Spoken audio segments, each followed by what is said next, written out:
no one believes that they know everything they need to know about the consumer, which I think is quite telling. And there's about 13% who say they don't know anything about their consumer, which I guess is a portion of the audience who will be taking away a lot of useful information from this session. So thanks to the speakers. We've got a few questions coming in, and I'm just going to throw them wide open so if any of the speakers wants to jump in. I had one question. Someone said that the biggest obstacle we encounter is getting our sales associates to gather accurate customer data at the point of sale.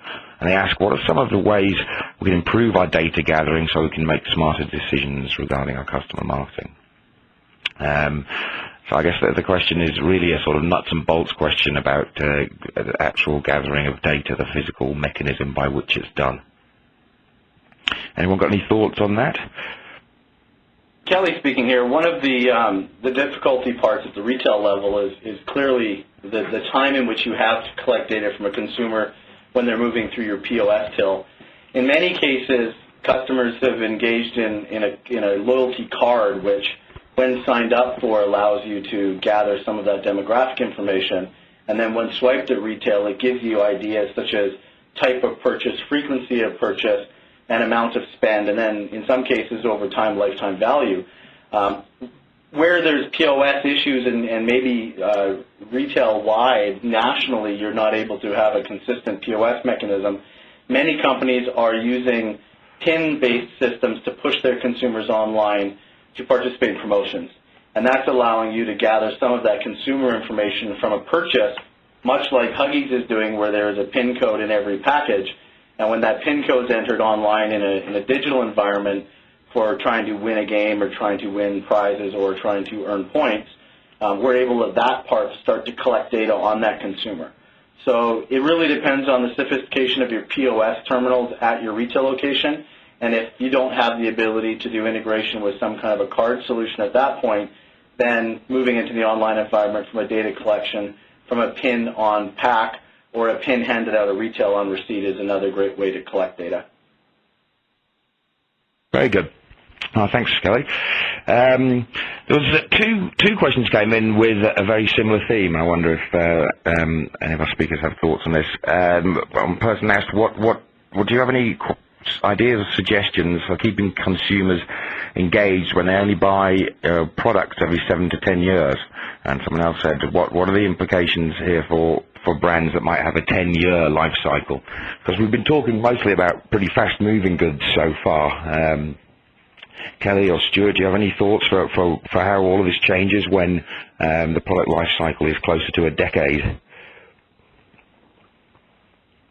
Kelly speaking here. I'll jump in, and then Stuart, if you have anything to add, that'd be great. In a lot of cases where there's product lines that have a longer life cycle, in many cases the manufacturers of those products have multiple products in that same category.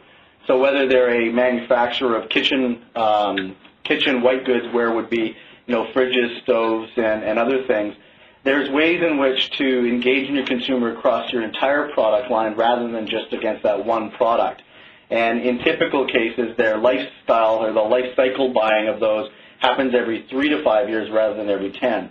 What's also very important is, in some cases, how you tie your warranty information back into your customer profile is very critical. In many cases, clients will have a very strong warranty program for a 10-year product like a refrigerator, but they don't pull that data back into their consumer sales data. Therefore, when it is at the time in which the 10 years is up or getting close to it, we're still not communicating with that consumer who clearly were a loyal buyer at one point and re-engage them in a purchase cycle, whether it's a year or 2 years prior to the life of that product being moved out. So there is still ways in which we want to engage in a product that has a 10-year life cycle as opposed to an instant purchase, and there's still value in making sure you're in that consumer's headspace at the time when they're making that next purchase. And this is Stuart. I think the only thing I would add to that is I'm certain that, in that 7 to 10 year horizon, your products are continually being improved and upgraded and new features and benefits being provided, and continuing to have a dialogue with them about those may allow them or may want them to purchase your product more quickly than 3 to 5, as you've alluded to, Kelly, or certainly make sure that you keep them interested in your product and the innovation that you've brought between their purchase cycle, even though it is very, very lengthy. Interesting. That's great. Thanks, guys. I just had a couple more questions. This one I'm going to read out pretty literally as it came in, so anyone jump in. I offer a point-of-sale advertising avenue for the grocery shopper. Our pricing CPM has been based on negotiated print advertising. However, we know specific percentages will not be affected, non-homeowners, depending on the ad. What are your suggestions on pricing our media to make this more enticing to our advertisers?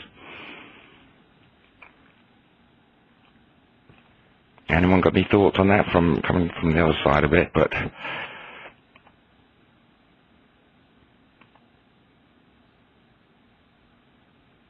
no one got any advice for the point of sale advertiser. Not at this point.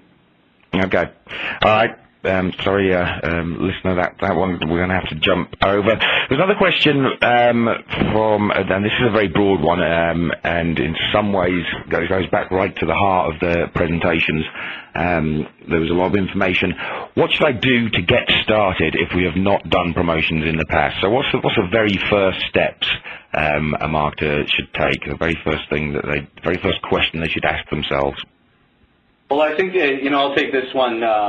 From a promotion perspective, a lot of times it's really about what you're trying to accomplish with a promotion. And at that point, it's then working with the vendor to decide, what is the right type of budget in order to achieve the desired result that you're hoping to get. And there's just tremendous amount of ways you can go with that. But I think in the very beginning, the most important thing is engage your marketing, your promotions team with the group that's going to deliver that promotion for you. Have them work with you against your consumer set to understand what it is that you know about your consumers today, what types of things you'd like to know about your consumers in the future, and then within the budgets that you have allocated for that program, help design an execution that's going to provide you the results that you hope. And as part of that, really understand your current CRM position with your consumers and develop out where you'd like you to be long-term with your consumer CRM, and make sure that those two things line up well with how you're bringing in, harvesting, and then saving data on your consumer. Very good.